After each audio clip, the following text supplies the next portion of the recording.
Channel کو subscribe کریں اور گھنٹی والے نشان کو ضرور دبائیں تاکہ ہم جب بھی نئی ویڈیو ڈالیں وہ آپ تک پہنچ جائے۔ باب النہی عن البصاق فی المسجد والامر بازالته منه اذا وجد فیہ والامر بتنزیہ المسجد عن الاقذار۔ مسجد میں تھوکنے کی ممانعت کا بیان۔ یہ تو سب مسلمان جانتے ہیں، مسجد اللہ کا گھر ہے، ذکر کی جگہ ہے، تلاوت کی جگہ ہے، نماز کی جگہ ہے، وہاں تھوکنا نہیں چاہیے، یہ حکم آیا۔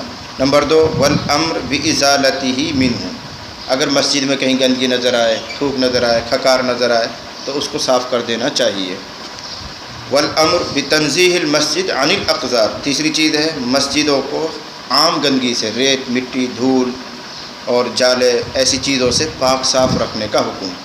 اس طرح کی روایتیں اس باب میں آ رہی ہیں۔ سب سے پہلے ایک فرق یاد رکھیے، حضور علیہ السلام کے زمانے میں مسجد نبوی بالکل کچی تھی، یعنی زمین ریت والی، اس پر کوئی پتھر نہیں، مرمر نہیں، بلکہ نماز پڑھتے تھے بغیر کپڑے کے ہی کچی زمین پر۔ اتنے کپڑے ہی کہاں تھے جو صف بناتے۔ آپ کو یاد ہوگا کہ حضرات صحابہ کرام مسجد میں تشریف لاتے تھے تو پورا بدن ڈھکنے کے لیے بھی کپڑے نہیں ہوتے تھے، ضروری سطر چھپا رہتا تھا، ناف سے لے کر گھٹنے تک بس کپڑا باندھ لیا، یہ بھی کھلا، نیچے بھی پنڈلی بھی کھلی، اور یہ بیچارے دبک دبک کے بیٹھے رہتے تھے۔ جب کپڑے اتنے کم ہیں تو کہاں سے صف بنائیں گے، تو صف بھی نہیں ہوتی تھی، ایسے ہی ننگی زمین پر، کچی زمین پر نماز پڑھا کرتے تھے۔ پھر ایک دن ایسا ہوا کہ ایک صحابی اپنے پلے میں کچھ کنکریاں باندھ رہا ہے، مدینے میں کنکریاں بہت ہوتی ہیں، سنگریز ہے، اور وہ جس جگہ نماز پڑھتے تھے وہ انہوں نے بچھا دیا، تو وہ پکی سی لگنے لگی۔ جب وہ کنکری بچھ گئی تو حضور کا بھائی واہ یہ کام ہے، اچھا، تو یہ کام ہو جائے تو اچھی بات ہے، بارش وارش میں رعایت ہو جائے کرے گی۔ تو اب سب صحابہ اپنے اپنے پلے میں باندھ کے لائے اور جہاں جہاں نماز پڑھتے تھے وہیں بچھا دی، یوں وہ تھوڑی سی پکی سی بن گئی، یوں پکی بن گئی وہ۔ لیکن ایک بات ہو گئی، اب وہ سنگریزیں سخت گرمی میں گرم ہو جاتے تھے، ظاہر بات کچی مٹی ریت اتنا گرم نہیں ہو پائے گا جتنا وہ سنگریزیں پتھر کے ٹکڑے گرم ہو جائیں گے۔ اب جب سجدے میں جائیں تو وہ ماتھے میں چبھیں اور گرم لگیں، اور گرم بھی اتنے کا ماتھا نہیں ٹیک سکتے تھے۔ تب کچھ صحابہ نے یہ کام کیا کہ جب سجدے میں سے کھڑے ہوتے تھے مٹھی میں یوں بھر لیتے کنکری کو اور یوں نیت باندھ کے کھڑے رہتے، پسینے کی وجہ سے وہ ٹھنڈی سی ہو جاتی تھی۔ جب سجدے میں جاتے بچھا دے اوپر سجدہ کرتے تھے۔ یہ سب روایتیں حدیثوں میں موجود ہیں، کتابوں میں موجود ہیں۔ یہ سب مواقع ہیں کہ ایسی مجبوریوں میں کام چلایا جا سکتا ہے۔ اب اللہ نہ کرے ہم کسی جنگل میں پھنس جائیں، کہیں ہو جائیں اور وہاں ہمیں نماز پڑھنی پڑے اور کنکری پڑی ہوئی ہے لیکن گرم اتنے کہ ہم وہ ماتھا نہیں ٹیک سکتے، تو اس پر عمل کرو۔ ایسی مٹھی میں لی، مٹھی میں وہ بند کر لی، اب آپ کھڑے کھڑے نماز پڑھ رہے ہیں، قرآن پڑھ رہے ہیں، تلاوت کر رہے ہیں، وہ ٹھنڈی ہو گئی، ان پہ سجدے ایک جگہ میں بچھایا، نماز پڑھ لی۔ جائز ہے، جائز ہے، کیوں ماتھا جلانا کوئی ضروری تھوڑی ہے، اپنے ہاتھ میں لے لو، صحابہ نے کیا ہے یہ کام۔ بلکہ یہ بھی جائز ہے کہ جیسے میں نے رومال اوڑھ رکھا ہے، آپ سجدے میں گئے اور بہت زیادہ وہ گرم چل رہا ہے پتھر، تو کچھ ہے نہیں بچھانے کے لیے، تو سجدے میں جاتے وقت اس کو ایسے ڈال لیا، اس پر اپنا ماتھا ٹیک لیا یوں بڑھا کے، یہ بھی جائز، یہ بھی صحابہ کرام کرتے تھے، یہ بھی صحابہ کر لیتے۔ جن کے پاس چادر فالتو ہوتی تھی تو اوڑھی ہوئی چادر کے پلے کو ایسے بچھا لیتے، سجدے میں جاتے وقت اس پر سجدہ کرتے پھر کھڑے ہو جاتے۔ یہ اس لیے عرض کر رہا ہوں، کسی دن کسی عالم کو ایسا کرتے ہوئے دیکھ لو تو بدگمان مت ہونا، بھائی مول صاحب پہ سجدہ کرتے نا، دیکھیے ماتھا ٹیک نہ سکے ماٹی میں، اس لیے سنا رہا ہوں، بدگمان مت ہو جایا کرو۔ حدیثوں میں سب رعایتیں ہیں، تم تو انہوں نہیں کہو نا بھائی ان کی تو ان کے اپنی جیب کی مسئلہ ہے تو کبھی بھی نکال دیں گے، تو حدیث کے ساتھ سنا رہا ہوں، یہ ضروری ہے معلومات میں آنا۔ پتہ نہیں کب کسی عالم کو ایسا دیکھو، کوئی بات ایسی دیکھو، بدگمانی ہو جائے بلا وجہ، اس نے کوئی گناہ نہیں کیا، اس نے جائز شکل پر عمل کیا ہے، آپ بدگمان ہو کر گناہ گار ہو رہے ہیں، اس لیے میں نے آپ کو سنا دیا کہ یہ سب کام ہوتا تھا۔ بہرحال حضور کے زمانے کی جو مسجد تھی وہ کچی تھی، ریت والی تھی، اس لحاظ سے آپ نے ایک ہدایت دی، کیا فرمایا؟ جب تم میں سے کسی آدمی کو تھوک آ جائے چالو نماز میں، نیت باندھ رکھی اور اچانک کھانسی سی اٹھی، بلغم آ گیا یا تھوک آ گیا، تو اب دو بات ہیں، یا تو اس کو نگلے گا یا تھوکے گا، اور جو نفیس آدمی ہوتا ہے طبعاً وہ نگلتا نہیں ہے، وہ پھینک ہی دیتا ہے۔ اب وہ نماز میں تو پھینکے کیسے، کیا کریں؟ تو اس زمانے کی مسجد کچی ہوتی تھی، اس لیے حضور نے ایک ہدایت دی، کیا فرمایا؟ جب تم میں سے کسی کو تھوک یا بلغم نماز کی حالت میں پیش آ جائے تو بائیں پاؤں کے پاس تھوک دے، بائیں پاؤں الٹے پاؤں کے پاس تھوک دے، اور کھڑے کھڑے چالو نماز میں الٹے پاؤں سے یوں ریت بھی ڈال دے، اس پہ نماز چالو رکھے۔ پھر نماز سے جب فارغ ہو جائے تو اتنے حصے کو مٹھی میں بھرا ریت کو، اور وہ تھوک جو اس میں آ جائے گا باہر پھینک دے جائے گا، یہ صاف کرنا ہو گیا۔ لیکن آج کی مسجدوں میں کیسے کرو گے یہ کام؟ اور کرو گے تو پچھلے واڑ ماریں گے نا جوتا سے۔ اس لیے میں نے وہ پہلے وہ بات بتائی کہ حضور کے زمانے کی مسجد کچی مسجد تھی، ریت پڑا رہتا تھا، اس پہ ہی نماز پڑھتے تھے، کپڑا بھی بچھا نہیں ہوتا تھا۔ تو آپ نے ہدایت دی کہ چالو نماز میں اگر ایسی ضرورت پیش آ جائے تو کیا کرو گے؟ ہدایت دی کہ تھوک لیا کرو، دائیں طرف نہیں بائیں طرف، دائیں طرف نہیں دائیں طرف، پاؤں کے پاس تھوک لو۔ ایسے تھوکو گے تو سامنے والے کڑی بجا پڑے گا، ادھر تھوکو گے تو ادھر بھی انسان، ادھر تھوکو گے ادھر بھی انسان۔ دیکھو کیسی باریک ہدایات دی۔ بس اپنے پاؤں کے نیچے یہیں چالو نماز میں ایسے تھوک دو اور بائیں پاؤں سے ایسے ریت ڈال دو اس پہ، نماز سے فارغ ہو جاؤ۔ نماز سے فارغ ہو کے اس کو اٹھاؤ، مٹھی میں باہر پھینک دو۔ یہ حضور نے ہدایت دی تھی، لیکن اب اس پر عمل نہیں کر سکتے، اس لیے کہ مسجدیں پکی ہو گئی ہیں، فرش بچھایا جاتا ہے، صفیں ڈالی جاتی ہیں، یہ کام نہیں۔ اب کیا کریں؟ اب دوسری حدیث اٹھاؤ۔ اب دوسری حدیث دیکھیں گے تو دوسری حدیث میں مسئلہ آیا ہوا ہے۔ حضور علیہ الصلوۃ والسلام نے وہاں دو بات ایک ساتھ ذکر کی کہ جب تم میں سے کسی کو تھوک یا بلغم اس طرح چالو نماز میں پیش آ جائے، یا تو بائیں پاؤں کے نیچے تھوک دیا کرے یا اپنے پلے میں لے لے، رومال ہے چادر ہے ایسے لے لے، اس کو ایسے اس کو مسل دے، نماز سے فارغ ہوگا اس کو دھل دے۔ کوئی ناپاک تھوڑی تھا، رینٹ ہے بلغم ہے، ناپاک نہیں ہے، لیکن گھناؤنی چیز ہے، آدمی برداشت نہیں کرتا۔ اب مسجد میں پکی میں کھڑا ہوا ہے تو کہاں تھوکے؟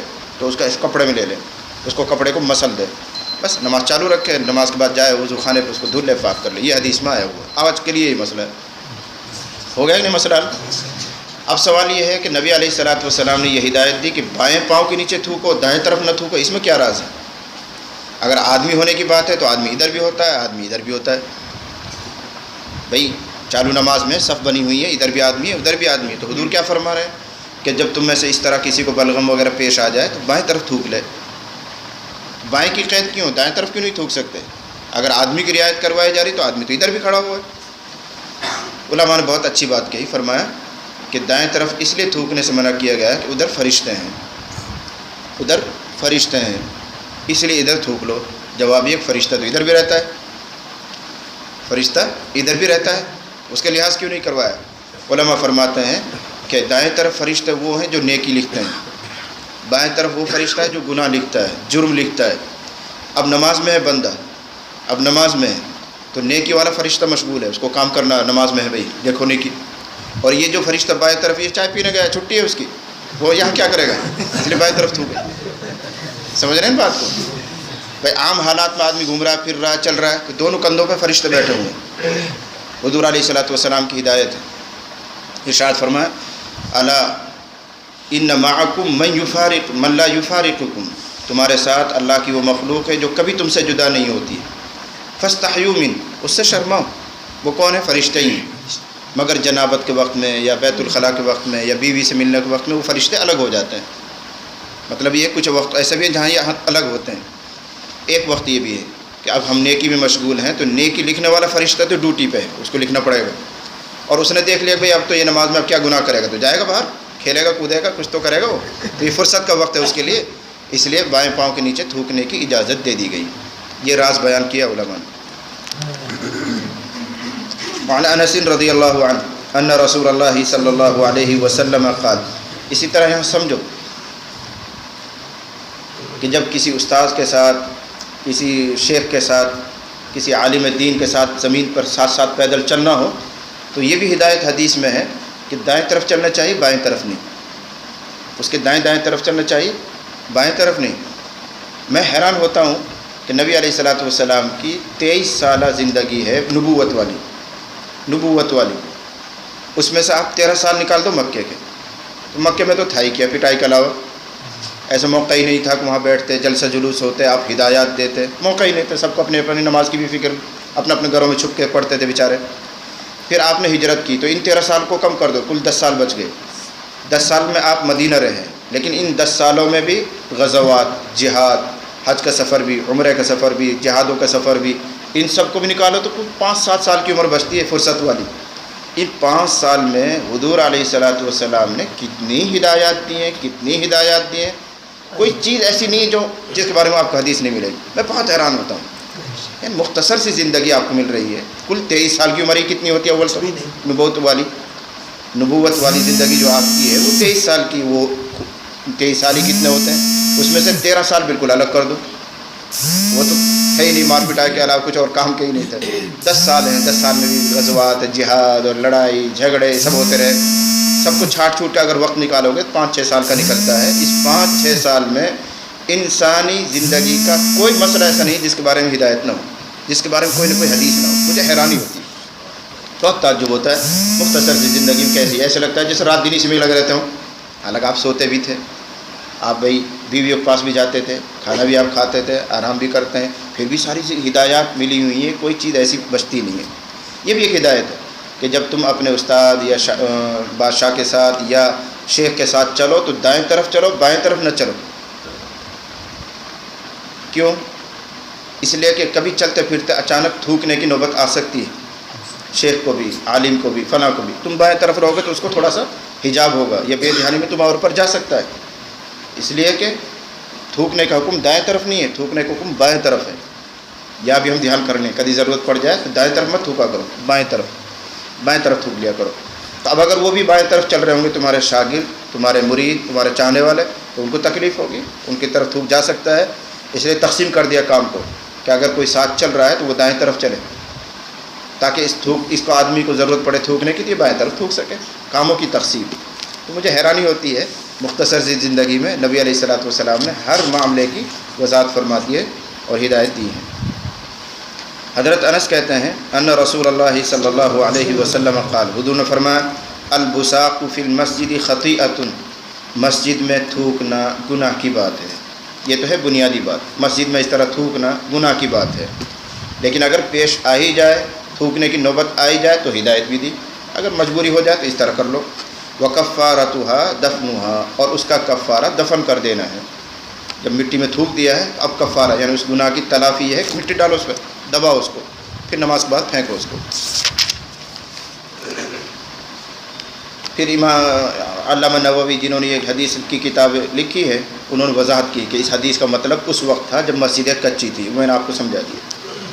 وعن عائشة رضی اللہ عنہا ان رسول اللہ صلی اللہ علیہ وسلم رأى فی جدار القبلة مخاطا او بزاقا او نخامتا فحکہ۔ حضرت عائشہ فرماتی ہیں کہ نبی علیہ الصلوۃ والسلام نے قبلہ والی دیوار میں تھوک یا بلغم دیکھا تھا۔ اپنی مسجد میں آپ تشریف لائے تو دیکھا کہ دیوار پر تھوک پڑا ہوا ہے۔ پہلے تو بہت ناراض ہوئے، پیشانی پر بل پڑا آپ کے، اور پھر لکڑی لے کے کوئی چیز لے کے اپنے ہاتھ سے اس کو کھرچا، صاف کیا، پھر لوگوں کی ہدایت دی کہ مسجد اس کام کے لیے نہیں ہے، اگر کوئی ضرورت پیش آئی جائے تو نیچے کی کچی زمین پر تھوک لیا کرو، جانب قبلہ نہیں تھوکنا چاہیے۔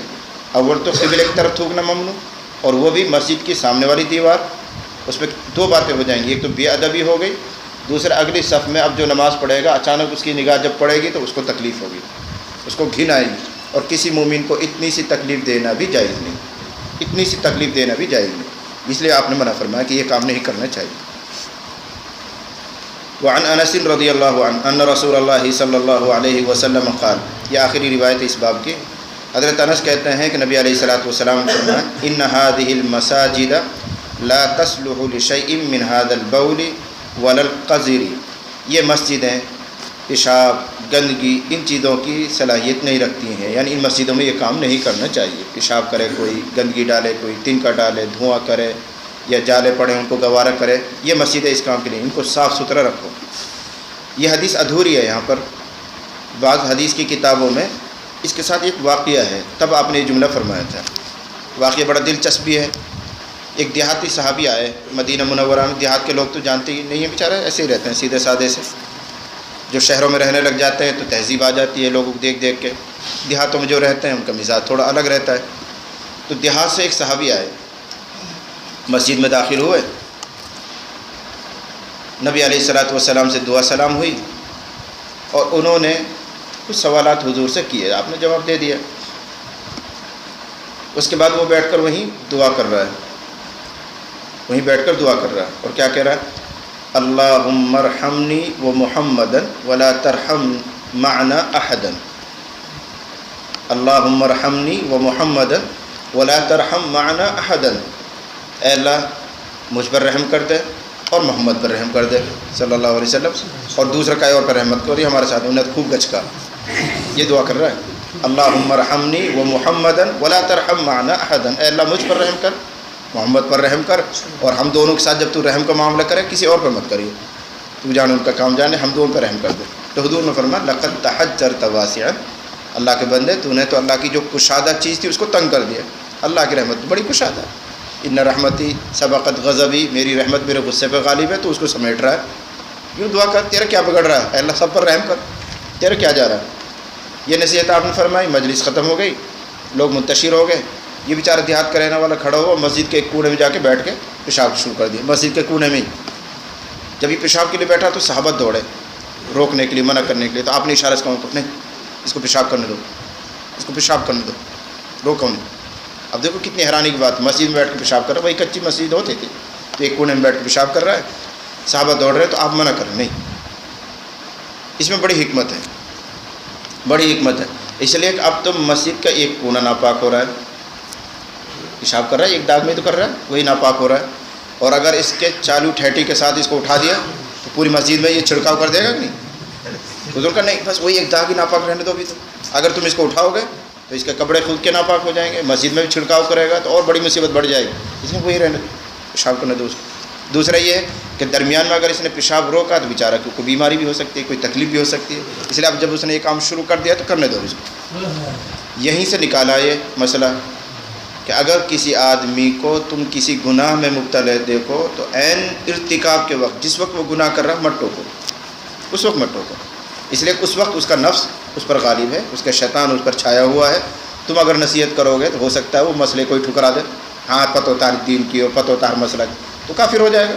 تو کافر ہونے سے اچھا ہے چھوٹا گناہ کر لے بھائی، بعد میں توبہ کر لے گا، لیکن اگر تم نے اس کو کفر میں مبتلا کر دیا تو کیا ثواب ملا؟ حضرت تھانوی نے باقاعدہ وضاحت کی ہے کہ دوران معصیت کسی آدمی کو ٹوکنا نہیں چاہیے، آنکھ پھیر کر چلے جاؤ، بعد میں دوسرا موقع نکال کے پھر نصیحت کرنی چاہیے، اسی کا نام حکمت ہے۔ ادعو الی سبیل ربک بالحکمت، بہت پڑھ پڑھ کے تقریر کریں ہم، لیکن حکمت سمجھو اس کا نام ہے، ادعو الی سبیل ربک بالحکمہ، لوگوں کو اللہ کے دین کی طرف حکمت سے بلاؤ، دانائی ہوشیاری سے بلاؤ، ایسا طریقہ اختیار نہ کرو کہ بجائے قریب آنے کے اور دور ہو جائے اور اس کو نفرت ہو جائے۔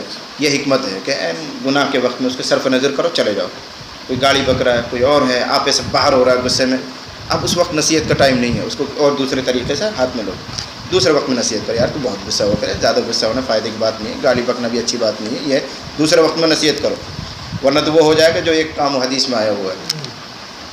حدیث شریف میں ہے کہ ایک آدمی لال پیلا ہو رہا، غصے سے چہرے کا رنگ بدلا ہوا تھا، بس پھٹا ہو رہا ہے، حدیث میں یہ لفظ ہے، ایسا لگتا ہے جیسا ابھی پھٹ جائے گا، تو حضور نے فرمایا اس کو نہیں، دوسرے جو لوگ بیٹھے ہوئے تھے، مجھے ایک ایسی دعا یاد ہے، اگر یہ پڑھ لے تو اس کا غصہ فوراً ٹھنڈا ہو جائے گا، اگر یہ پڑھ لے تو اس کا غصہ فوراً ٹھنڈا ہو جائے۔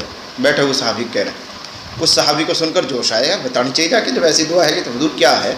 فرمایا اعوذ باللہ من الشیطان الرجیم، سبن کے یاد ہے ہمارا، اعوذ باللہ من الشیطان الرجیم، اس کو جوش آیا، وہ دوڑ گیا اور کہہ رہا بھائی تو بہت غصہ آ رہا ہو، نبی نے کہی جو اعوذ باللہ پڑھ لے اور غصہ ٹھنڈا ہو جائے، جو کوئی میں پاگل ہوں بھائی، وہ بھی بھگا دے، اس کو بھگا دی۔ یہ دوران غضب کسی کو نصیحت مت کرو، اب وہ سننے کے لیے تیاری نہیں، اتنا غضب میں آیا ہوا، اب تم کو واقعی آدمی سے اعوذ باللہ پڑھ لے تو وہ اعوذ باللہ کا انکار کر دے گا، تمہیں بھی دھکا مارے گا۔ یہ دوران غصہ، یہ دوران ارتکاب معصیت کسی کو نصیحت نہیں کرنی چاہیے، موقع کی تلاش، پھر دوسرا کوئی وقت دے کر نصیحت کرنی چاہیے۔ تو بہرحال اس آدمی نے پیشاب کیا، فارغ ہو گیا، تب حضور نے اس کو بلایا اور یہ جملے ارشاد فرمایا، بھائی یہ مسجدیں تو اللہ کی عبادت کے لیے ہیں، تلاوت کے لیے ہے، ذکر کے لیے ہے، یہ پیشاب پاخانے کے لیے نہیں جو تم نے کیا ہے۔ تو اس نے کہا اللہ کے نبی میں تو ابھی نئے مسلمان ہوا، مجھے تو یہ سب طریقہ معلوم بھی نہیں ہے، تو آپ نے اس کو درگزر بھی کیا، کچھ نہیں کہا، اور دوسرے صحابہ کو بلایا اور کہا یہاں پانی ڈال دو، اس کونے میں پانی ڈال دو، تو پانی ڈالا گیا، پانی کے ساتھ ساتھ پیشاب نیچے اتر گئے زمین میں، زمین پاک ہو گئی، تو دونوں مسئلے حل ہو گئے، اس کو بھی تربیت ہو گئی، مسجد کو بھی پاک کروا دیا آپ نے۔ تو حضرت انس رضی اللہ عنہ کہتے ہیں کہ نبی علیہ الصلوۃ والسلام نے ارشاد فرمایا ان هذه المساجد لا تصلح لشيء من هذا البول ولا القذر، یہ مسجدیں پیشاب کے لیے یا گندگیوں کے لیے نہیں بنائی گئی ہیں، انما هي لذکر اللہ تعالی، یہ تو اللہ تعالیٰ کے ذکر کے لیے ہے، اور نماز بھی ایک ذکر ہے، تو نماز، تلاوت، اور جیسا ہم ذکر کرتے ہیں وہ ان دینی کاموں کے لیے مسجد بنائی گئی ہے. انما ہی لذکر اللہ تعالی و قراءۃ القرآن، یہ تو ذکر اللہ کے لیے ہے، قرآن پڑھنے کے لیے. یا اس طرح کچھ حضور نے فرمایا تھا، راوی کہتا او کما قال، یا اس طرح کچھ اور نصیحت آپ نے فرمائی. اس میں ایک لفظ ہے قذر. قذر کا معنی ہے میل کچیل، ریت، دھول، مٹی، دھواں، جالا، یہ سب اس میں آتا ہے. تو مسجدوں کو ان چیزوں سے صاف ستھرا رکھنا بھی ایک ضروری ہے. یہ مسجد کا حق ہے، یہ مسجد کا حق ہے. اس لیے میں کہتا ہوں دین نام ہے حقوق کی ادائیگی کا. ہم مسجدوں کے آداب کے بارے میں بڑے کوتا ہیں. وہ امام صاحب کی ذمہ داری جھاڑو لگانی، حالانکہ امام اس کام کے لیے نہیں ہوتا. آپ سن کر جائیں اس چیز کو اچھی طرح. امام تو صرف نماز پڑھانے کے لیے ہے، اس کے علاوہ کوئی ذمہ داری اس کی نہیں ہے. مسجد بند کرنا بھی تمہارا کام، مسجد کی لائٹ جلانا، پنکھے چلانا، پنکھے بند کرنا، مسجد کی صفائی کرنا، اگر بتی جلانی ہو تو وہ جلانا، یہ سب کام آپ کا ہے، امام کا نہیں. امام کون ہے؟ حضور کا نائب ہے.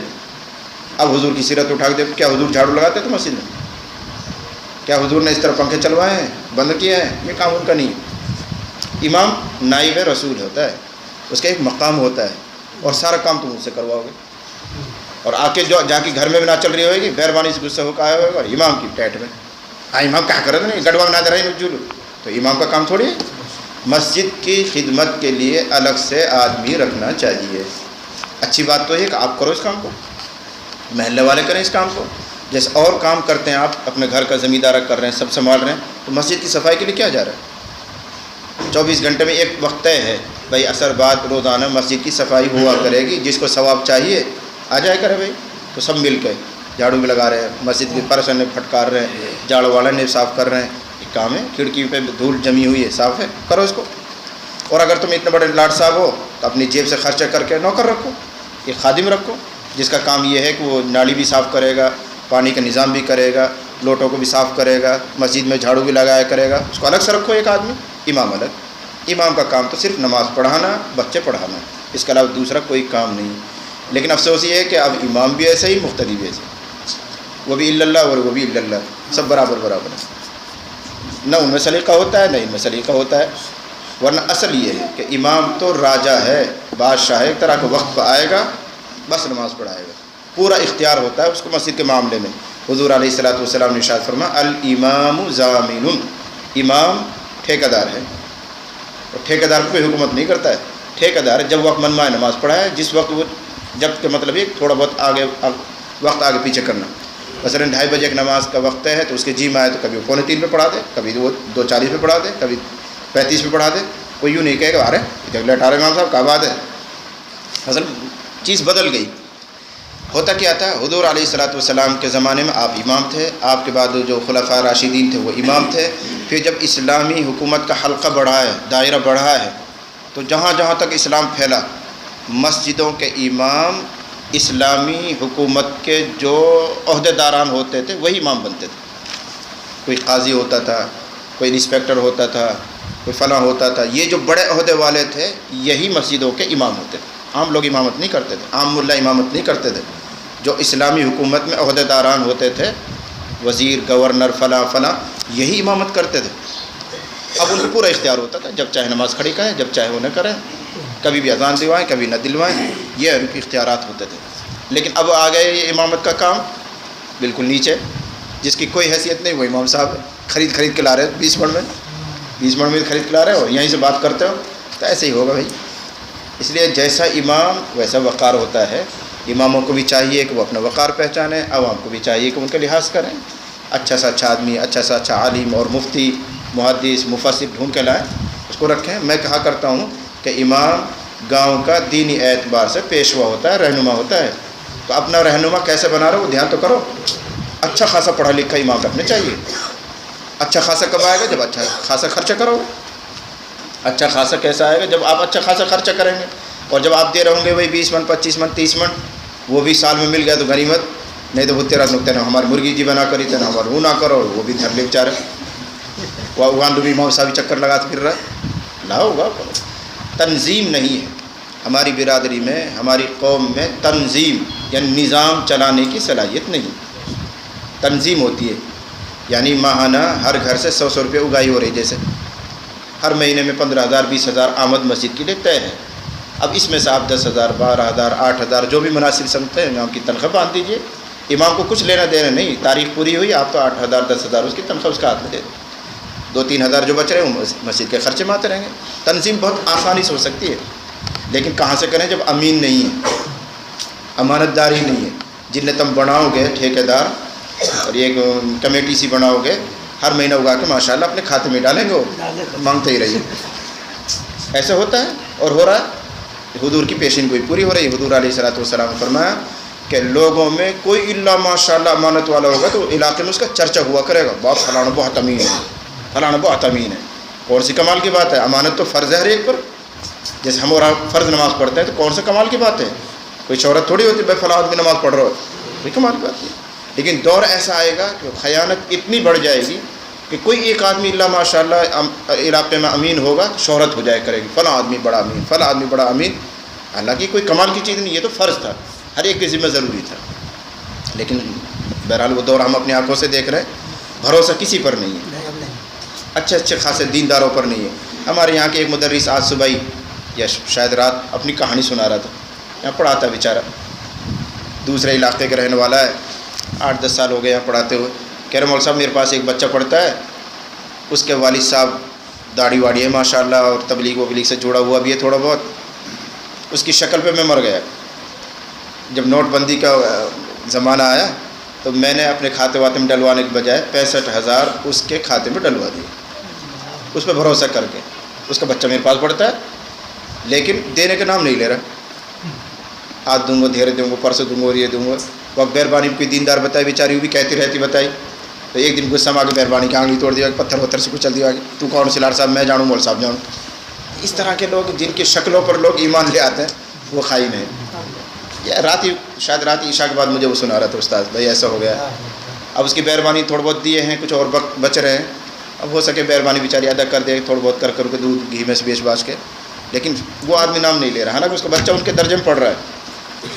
اب وہ دوسرے رشتہ دار واس کہہ رہے تو بھائی تو تیل کال دیا اپنے بھائی، میں تو یا کہ کرتا پاجامہ پہ اور یا کہ داڑھی پہ ایمان لیا ہے، میں کہ یہ تو سٹہ باز ہے، سٹہ لگا ہوا ہے، سٹہ لگا کہ اس نے زمین بھی دھر رکھی ہے اپنی ساری، تیرے پیسے بھی اس نے سٹے میں لگا دیے، تجھے کہاں سے دلے؟ اب بتائی داڑھی لٹک رہی ہے اس کی، نماز پڑھتا ہے، تبلیغی آدمی ہے، یہ تو خود بھی مر رہے ہیں، تبلیغ کو بھی لے کے ڈوب رہے ہیں بیچارے، روز مرہ قصہ ایسے ہو رہے ہیں۔ اب تو مولویان لباس میں بھی تبلیغ والے بھی فرار ہر جگہ ہو رہا ہے، نہ مولویوں پہ بھروسہ رہا نہ مبلغوں پہ بھروسہ رہا۔ روزانہ قصہ سنتے ہو تم، چلے میں گیا تھا صاحب، وہاں ٹٹلو کاٹ کا آ گیا اور وہاں چپکا گیا فلاں کر کے آ گیا، کیا کر رہے ہیں؟ یہ تو دین کو آپ نے یعنی اپنا گناہ کرنے کے لیے آڑ بنا رہے ہیں، حرام کھانے کے لیے دین کو آڑ بنا رہے ہیں، دینی لباس پہن کر لوگوں کو دھوکے میں ڈال رہے ہیں۔ یہ وہ دور ہے جس کے لیے حضور نے فرمایا تھا ایسا ہوگا، دین فروش پیدا ہو جائیں گے، یعنی دین کی آڑ میں دنیا کمائیں گے، دین کو سہارا بنا کر گناہ کیا کریں گے۔ تو آج کا دور وہی ہے، اللہ ہماری حفاظت فرمائے اور دین کی پوری سمجھ ہم سب کو عطا فرمائے۔ وآخر دعوانا